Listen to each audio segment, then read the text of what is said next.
You know that mega game that should be game day on September 27th? It's looking pretty good against Penn State, isn't it?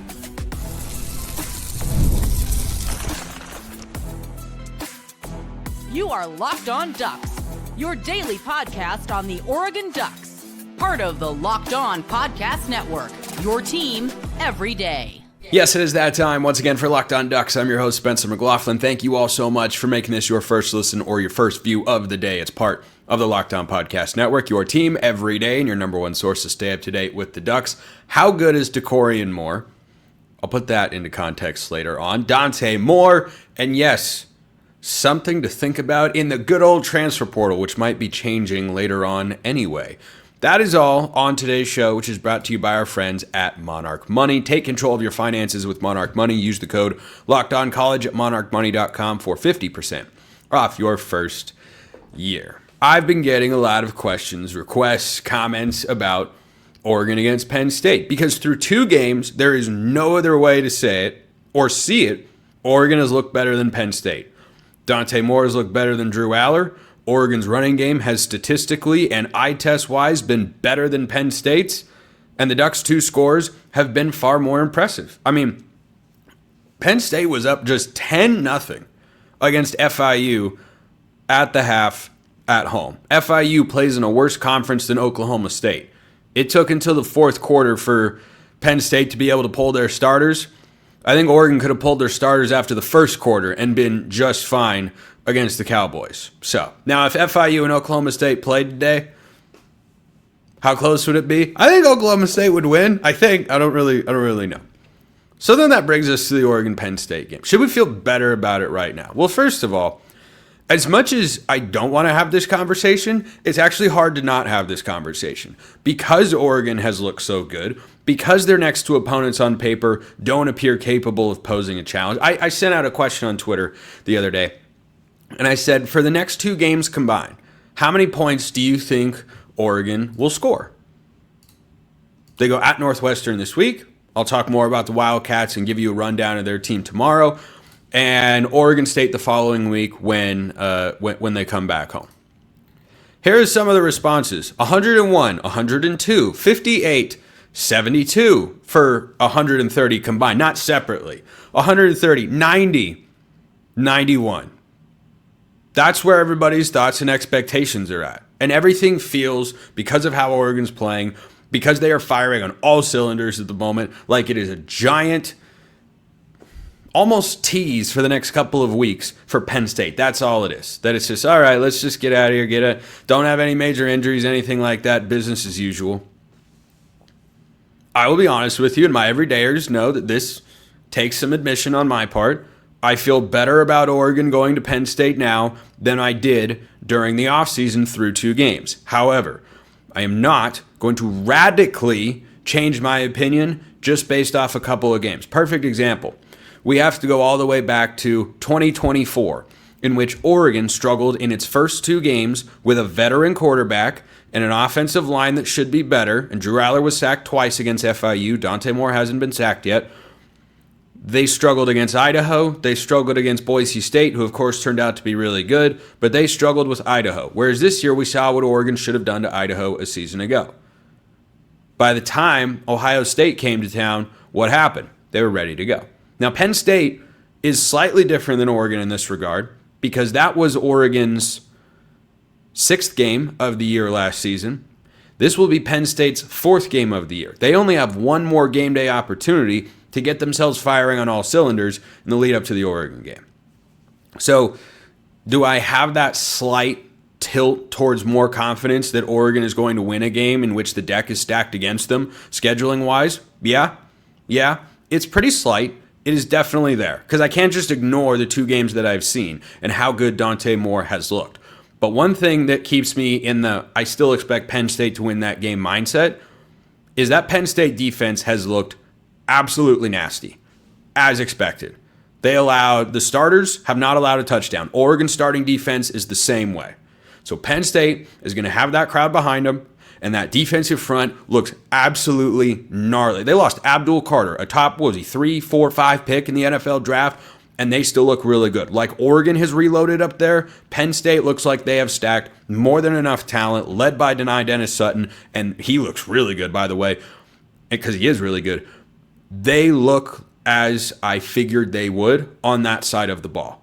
So their offense, just from a perception standpoint, is behind where Oregon's is. But once the big game came around, Oregon was ready for Ohio State last year. That's where Penn State is at. And that game was a coin flip game. A go either way sort of affair in which the home team came out on top, and we unfortunately saw later in the season that if it hadn't been played at Autzen Stadium, Oregon probably doesn't win. So, that's where I'm at. Scott sent in this question. Actually, before I get to Scott's question, I asked my Locked On Ducks insiders the other day, what do you think is Oregon's biggest challenge between now and the Penn State game? It could be an opponent. It could be a player or a group improving. It could be a theme, a trend, or anything like that. I was thinking about it. Number one thing I came back to, stay healthy. Don't have any serious injuries between now and that game. Be as healthy as you can possibly be between now and then. I legitimately think that's the number one challenge. I am really confident in the coaching staff. It's hard to not be confident in Dan Lanning. You know he's going to have the guys motivated before each game. Gosh, he's awesome. But I don't think Northwestern poses a big threat. I don't think Oregon State, especially at home, is going to be able to pose a huge threat to the Ducks. So between now and then, number one thing I'm going to be watching for Oregon is not fix this, that. Nope. Aside from sustain the level of play they've had, it's don't have any major injuries. Be able to just get the sense of rinse and repeat of sorts, even though it'll be different against Penn State and you're going to have to up your level of play across the board, but be able to just get yourself in a mindset as a team of, hey, we don't need to do something we haven't done this year. We go out and play the way we did just last week, then we can be all right. We can be competitive, go give ourselves a chance to win the game. But if you have a major injury between now and then, yeah, that can make it challenging. So I think that's the number one thing that has to happen there. Scott sent this one in. Do the first 2 weeks change your thoughts on your personal power rankings for the Big Ten? Could we get those power rankings on the regular during the season? Yes, you can. You just got to ask. I see Oregon, Washington, and USC as rising. Iowa and Michigan may be sliding. Thanks and cheers. So my top 4 teams in the Big Ten coming into this year in order were Penn State 1, Ohio State 2, Oregon 3, Illinois 4. I had Washington at 10th. Might have been a touch low. Iowa, probably a touch high. I think I had them at 7th. I can actually check that real quick, and I will for the next segment. I just don't want to disrupt the visual that I've got here on YouTube. That'll make sense later on. But at the moment, no. I don't have a radical change because I know what Penn State is still capable of being, and it's not like they've looked like Clemson. Okay, Clemson through 2 games, my preseason national championship pick, is concerning. Their level of concern is solidly high at the moment. They were trailing at home 16-0 to Troy. After they lost a game to LSU, who's a good team, who I have as a playoff team this year at 10-2, but until the first week of the season, hadn't won a week 1 game under Brian Kelly. And they were on the road. It was at Clemson. And they had a lead, and they couldn't score in the second half. Okay, even though you're playing a good team in LSU, yeah, that's concerning. Okay, that's what major red flags look like. Penn State is a light yellow caution flag where in the first game, they had one aspect of their offense working between the passing and the running game. And in the second game, it was the other one. They put those two together. Yeah, certainly the potential's there. I don't think their passing attack is as lethal as Oregon's. It doesn't seem that way right now. Maybe they just need a little bit more time. Maybe. You got 3 new receivers and a new tight end in there. You have the same running backs, but I still expect Penn State's rushing game to be really good. I know their defense is going to be really good. The question is, does the rest of their offense, the passing game, and just kind of the whole connectedness of it start to look more like Oregon's? And if Penn State goes out this week against, I think they play Villanova, and yeah, they do play Villanova. If they go out against Villanova and start struggling in a big way there, I will be hard-pressed to not seriously change my opinion. If Oregon goes out and rolls Northwestern again and everything looks easy. That's kind of the difference. Everything looks easy for Oregon, For Penn State at the moment, it doesn't look as easy. That doesn't mean that it's necessarily hard, but a 10-0 lead against FIU at the half would have had many of you calling for people's jobs or position group battles across the board. So certainly, it wasn't a good first half. It was an okay second half, but they also pitched a shutout. That's not nothing. So let me know your thoughts in the comments below. I heard from Seiko that some of you found his show, which is great. I love Seiko. Seiko's a stud over at Locked On Nittany Lions. Zach Seiko is his full name for those who don't know. But at the moment, yeah, I definitely have USC higher. I'd put Washington a touch higher, but not a ton. You know, their first game against Colorado State, not great. They got better against UC Davis. I think they're a good team. I don't think they're great, but I think they're good. And USC, same thing. I think so far USC's been more impressive, but Illinois remains solidly at number 4, by the way. They went on the road and trounced Duke, who's a respectable team in the ACC. Illinois is good. Illinois is good. So let me know your thoughts in the comments below. Hit me up on Twitter. All of that good stuff. How good is Dakorien Moore? I will tell you next.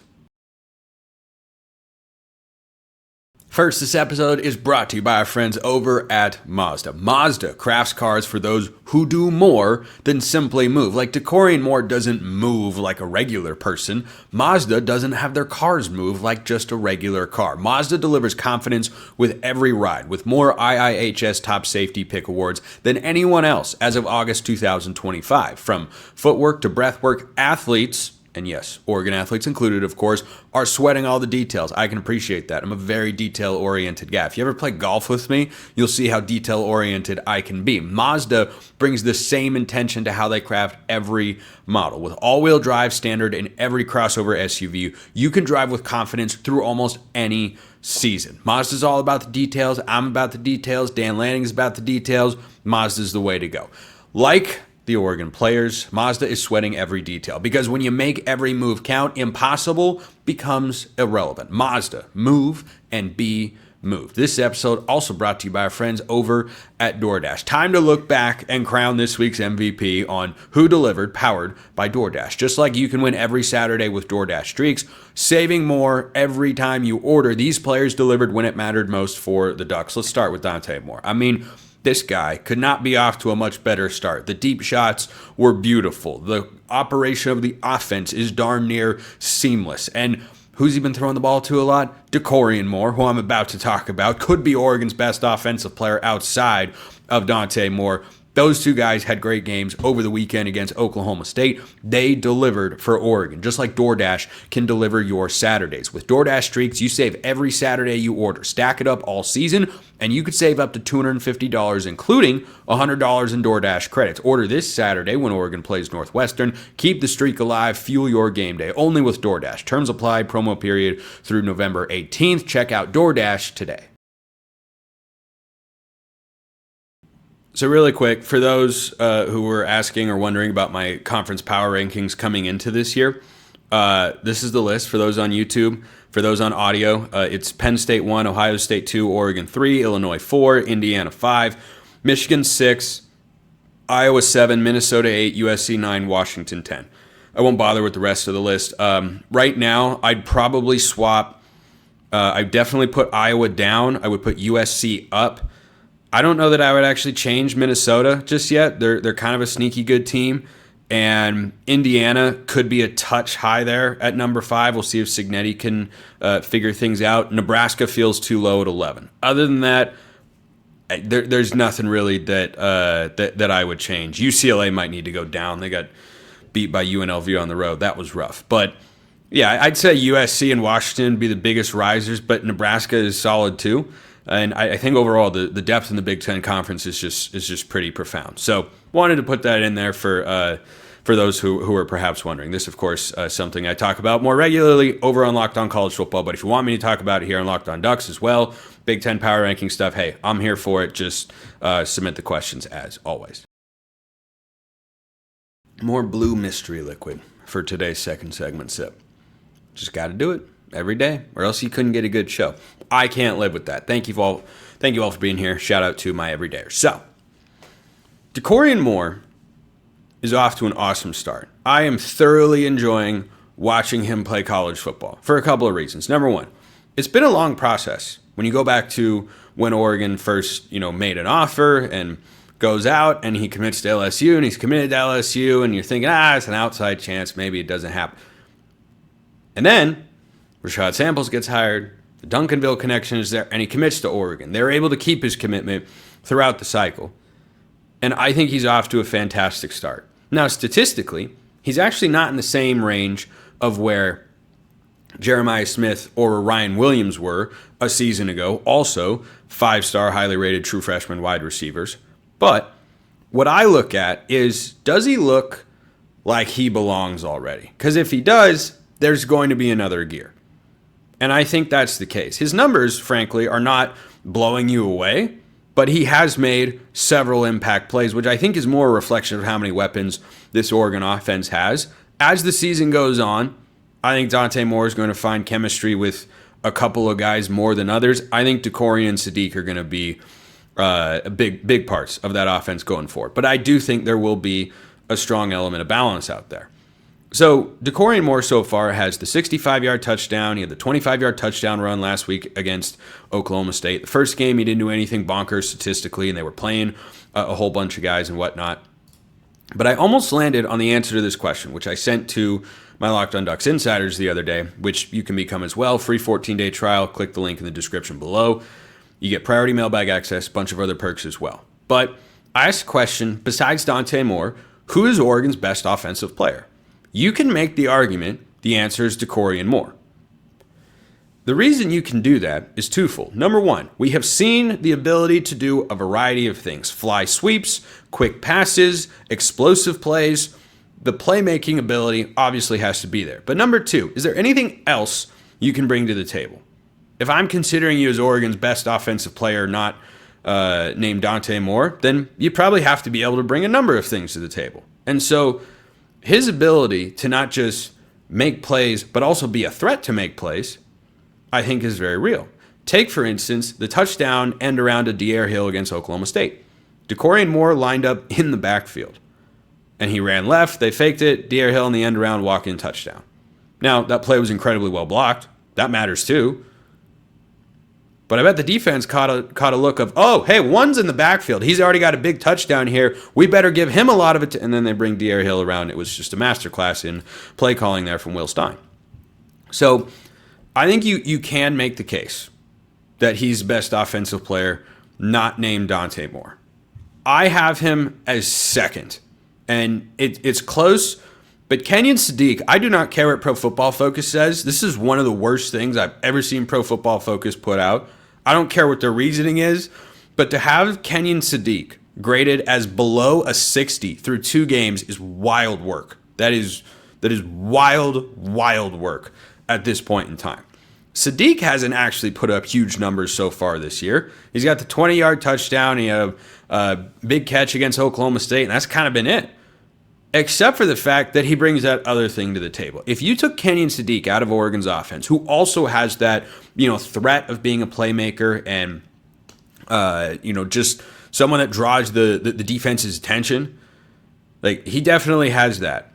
And Dakorien is a blocker. Well, we can't overlook that. The reason I'd go with Kenyon Sadiq is that he's used as a blocker in running situations more than Dakorien Moore is. And so Dakorien's blocking is something I've talked about a lot. This entire team on the perimeter has been unbelievably good. The offensive line has been unbelievably good. One of you out there said Poncho's the best player. I think you can make that case too. This offensive line has played darn near flawlessly through 2 games, and you have to give the lone returning starter a lot of credit for that. Now, Dave Iuli's basically a returning starter from last year, but he wasn't a full-time. He was a guy that started in several spots and has of course been around. This is, I think, Iuli's 4th year with the Ducks because he was a 2022 recruit, 22 or 23.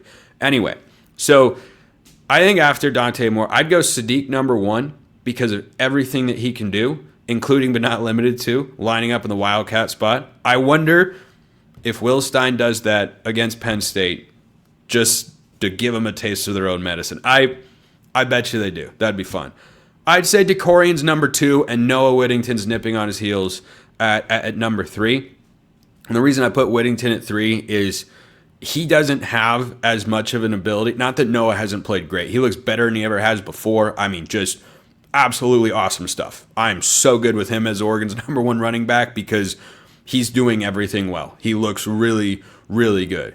He does rely on somebody like Kenyon Sadiq or Dakorien Moore to spring him free. Whereas Dakorien Moore, on his 65-yard touchdown, all you have to do is get him out there running a route, and he can just beat the guy straight up. And so I think that gives Dakorien a slight edge positionally. But if you want to make the argument for the other one, I'm not going to push back on you in a major way. But I think Dakorien has been really, really good so far.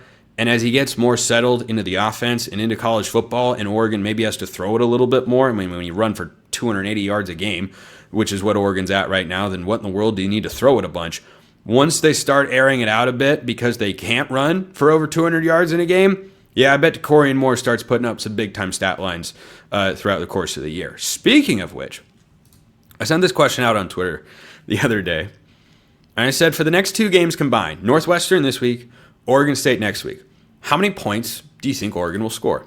Here were the responses, or some of them that I got. For 2 games combined, 101, 102, the old Price is Right approach right there, 130, 90, and 91. Going back to the conversation about whether Oregon gets challenged at all between Penn State, or what's the biggest challenge between now and then, kind of seems, and maybe that's too small a sample size, but based on everybody else that I interact with, not just the responses to that particular message, I get the sense that Oregon fans have that same level of confidence for, these next 2 games, not going to be close. These next 2 games, Oregon's going to absolutely roll. And when Dakorien Moore hasn't even hit 100 yards receiving yet in his career, and Oregon's averaging 64 points a game, it's hard to not feel that is the case. So I think in these next couple games, I haven't made my score prediction yet. I'll save that for Friday here on the show, or I'll have an article that will go up on 750thegame.com where I have my score prediction. That'll be up on Thursday. So I think for Oregon in this spot, I go back to that question that I got right before the season about, hey, do you think Oregon will hit the 50-point threshold? They didn't get it last year. They've done it in each of the first 2 games. I don't think they could. Okay, let me rephrase. It's hard to put up 50-plus points in 4 straight games. Does this offense look like it could do it? Yes. Yes, it absolutely does. I imagine either Northwestern or Oregon State can hold them under 50. I'll just leave that right there. Oregon will not score over 50 in each of their next 2 games. I don't know which one's holding them under 40. I really, really don't. So if that happens, hey, let's look at why and see what they have to adjust as they lead up to Penn State. But there's just a lot of weapons here, which is reflected in what my answer is about to be. This question from Dan's Ducks. If at this point in the season you had to rank Oregon's top 5 wide receivers, who comes to mind first? This does exclude the tight end position. Well, Malik Benson has been statistically the most productive. Is he the same type of route runner Dakorien is? No. I'm going to go Dakorien first. I'm going to go Malik Benson second. Gary Bryan is third. I'll go Justice Lowe at fourth. And though I thought this would maybe be a different name at this point in the season, Jeremiah McLaughlin is probably fifth.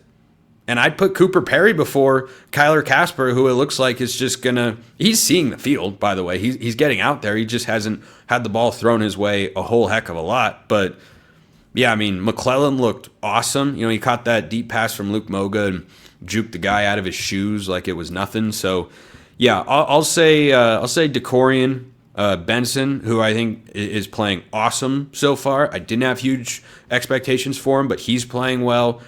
Gary Bryant, incredibly solid, just as solid as they come. Justice Lowe and Jeremiah McLaughlin. And that the next 2 guys are Cooper Perry, a true freshman who's good enough to see the field, and Kyler Casper, who's a veteran. Yeah, I think this receiver room is 7 deep. 7 deep. Just a wide receiver, not pass catchers, just at wide receiver. So that's why it's hard to see the offense being, slowed down by a couple of teams that shouldn't be able to match up with them physically in Northwestern and Oregon State. It's like you go take away, even if you go double Dakorien Moore every play. Okay. Good luck with that. They're just going to throw it to somebody else who's open. Stein is also in a really good rhythm. Everything is in a really good rhythm right now. So, more questions. Thoughts on Dante Moore? A portal name to keep an eye on? Question mark. And I knocked it out of the park. First, this episode brought to you by our friends over at FanDuel. They've got Oregon 27.5-point favorites on the road against Northwestern, which when you think about it is kind of crazy because given that it's a road game, that has to favor Northwestern at least a little bit. If it were at Autzen, this line would probably be over 30. The NFL season's here, college football is here. If you want to make it all more interesting every single week, FanDuel's the way to do it. Right now, new customers can bet just $5, and if your bet wins, you'll get $300 in bonus bets to use across the app. So if you think Oregon is going to absolutely positively steamroll the Wildcats this week, then guess what?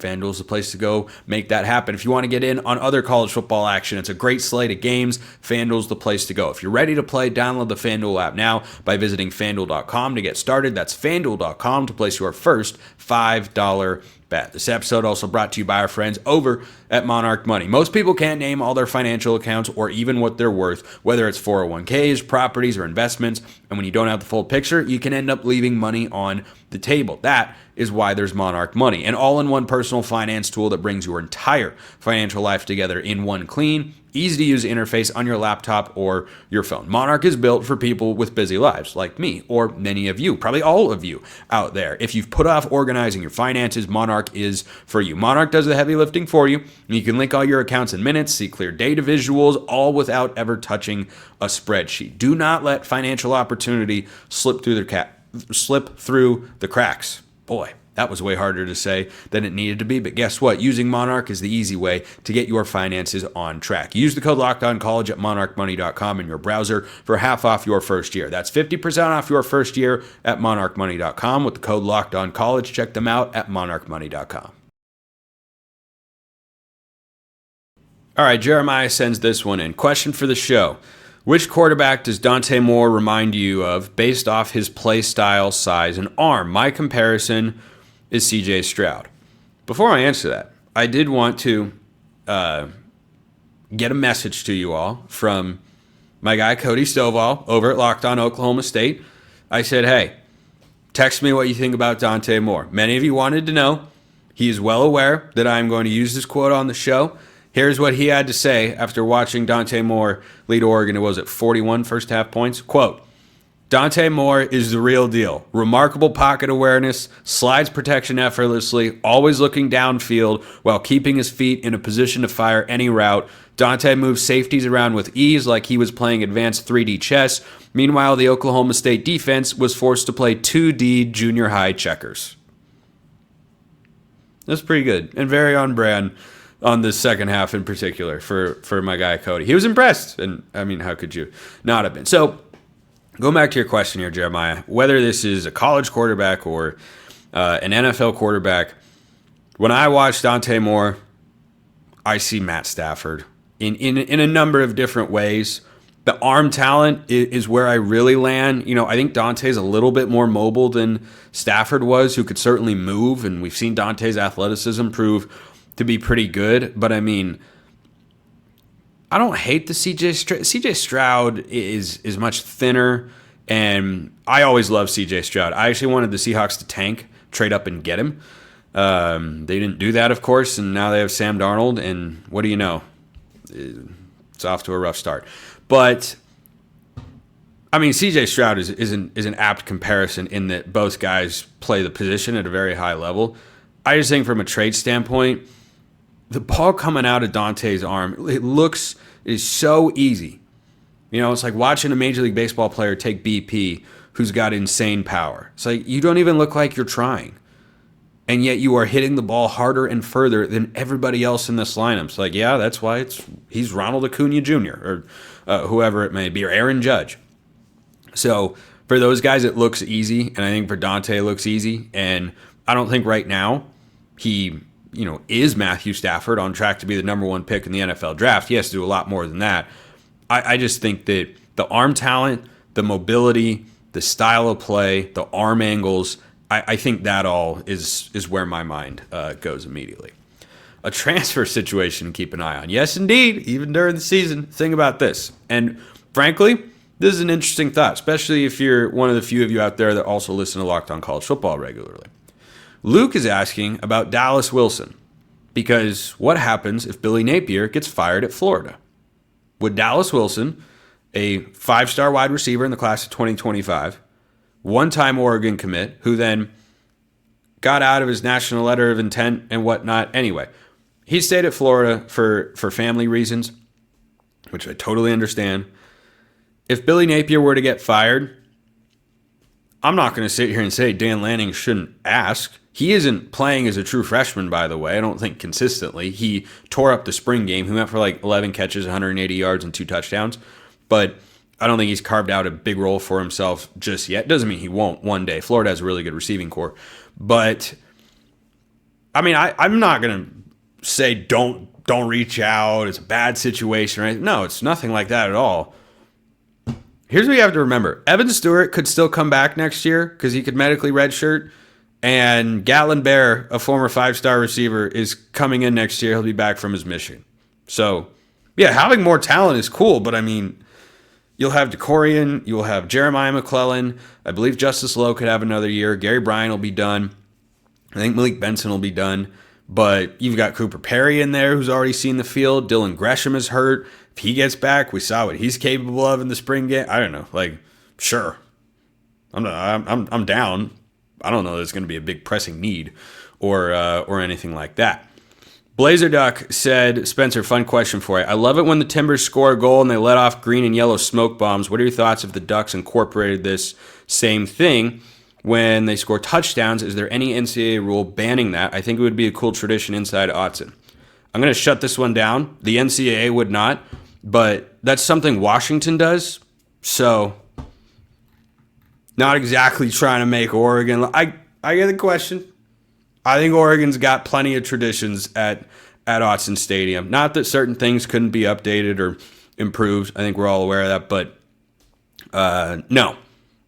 I'm going to go with no. Plus, then it gets in the air and it can distract guys or cause a problem on the. Yeah, I'm not a huge not a huge smoke bomb kind of guy for the touchdown. So I wrap today by telling you that you should all bow to my trivia wisdom. For I polled Darren Thomas on yesterday's trivia clue for a player who played his freshman season, redshirted his sophomore year, and then was a participant in a national championship game. It was indeed a one Darren Thomas, who played some against Boise State, and I think against Oregon State as well, and then redshirted in 2009. Masoli was the starter, then Thomas started, and it all went pretty well from there.